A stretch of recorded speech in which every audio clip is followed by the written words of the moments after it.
جاوید صاحب کو وہاں اپنے مختصر سے خیالات کا اظہار کریں۔ بہت شکریہ۔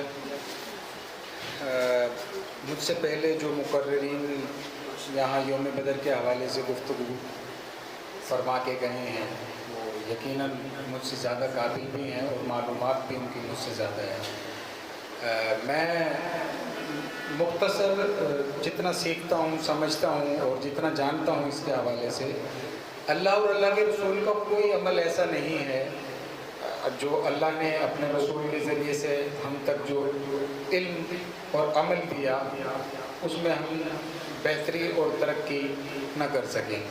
اسی طرح یوم بدر کا جو یہ مارکہ ہے اور غزوہ ہے تو اس میں ہمیں سبق تو بہت سارا، جیسے ابھی ریحان حنیف بھائی نے فرمایا اور دیگر مقررین نے اس کی اہمیت کو اجاگر کرنے کی کوشش کی۔ اہمیت تو بہت ہے، سیکھا کیا ہم نے اس سے؟ تو سیکھا کچھ نہیں۔ اہمیت تو ہمیں پتہ ہے، ہم یہاں ایک 2-3 گھنٹے کی تقریریں کر سکتے ہیں اور مجھ سے پہلے جو مقررین ہیں مختصر ٹائم میں بہت کچھ بول کے چلے گئے اور یقیناً ہمارے بانی چیئرمین مزید اس پہ روشنی ڈالیں گے۔ تو میں ایک مختصر بات یہ ہے کہ 313 ہزاروں کے لشکر پہ بھاری کب پڑتا ہے؟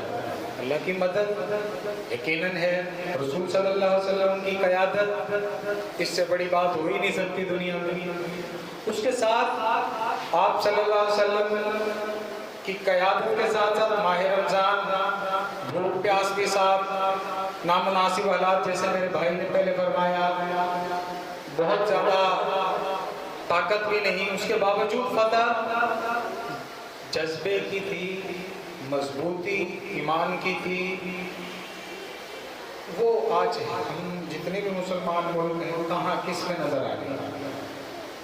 سوچ اور فکر تو یہ ہے کہ ہم کیا ہیں، وہ تو اللہ نے مدد کی اور ان کی اپنی مدد کی۔ میں ایک مثال دیتا ہوں، ہو سکتا ہے کسی کو مجھ سے اس پہ اعتراض ہو، جو میں بچپن سے دیکھتا ہے وہ مثال میرے ذہن میں، اور کبھی کبھی میں اس مثال پہ بہت غور کرتا ہوں۔ وہ یہ ہے کہ بچپن سے میں نے مسجدوں میں جب بھی نماز پڑھی، کوشش تو ہوتی ہے کہ جو بھی نماز مل جائے مسجد میں، لیکن جمعہ چونکہ ہم جمعے والے مسلمان تو یقیناً ہیں، تو ہر جمعے میں میں نے اپنی مسجد سے اور دیگر مساجد میں جہاں کہیں بھی موقع ملا تو اس میں میں نے یہ دیکھا کہ ہمارے امام صاحب ایک لمبی سی تقریر کرتے ہوئے دعا کے لیے ہاتھ اٹھاتے ہیں، اور اس ہاتھ اٹھانے میں وہ امریکہ اور اسرائیل کو تباہ برباد کرنے کی پوری دعائیں کرتے ہیں، اور ایک پوری امت جو ہے وہ آمین کہتی ہے پورے ملک میں۔ اور جیسے جیسے میں بڑا ہوتا چلا گیا میرے ذہن میں یہ بات آتی گئی کہ آج تک امریکہ تباہ کیوں نہیں ہوا، آج تک اسرائیل تباہ کیوں نہیں ہوا؟ سمجھ نہیں آئی بات۔ شعور، اہل علم، اہل دانش، ان کے ساتھ بیٹھنا، ان کی صحبت، اپنی تحقیق، اپنی عقل جتنی چھوٹی ناقص ہے، اس سے پتہ چلا کہ بھائی اگر بددعاؤں سے ہی کام چلتا تو اللہ کے رسول صلی اللہ علیہ وسلم جیسی پیاری محبوب ہستی کو کائنات میں ان سے زیادہ اللہ تعالیٰ نے کسی کو عزت نہیں بخشی، وہ خود جنگ کیوں لڑتے؟ کیوں پیش آتا واقعہ، کیوں آپ صلی اللہ علیہ وسلم جب ہماری نسلیں قربان ان پر، ان کے دانت مبارک کیوں شہید ہوتے؟ آپ صلی اللہ علیہ وسلم جیسی ہستی کا خون زمین پہ آتا؟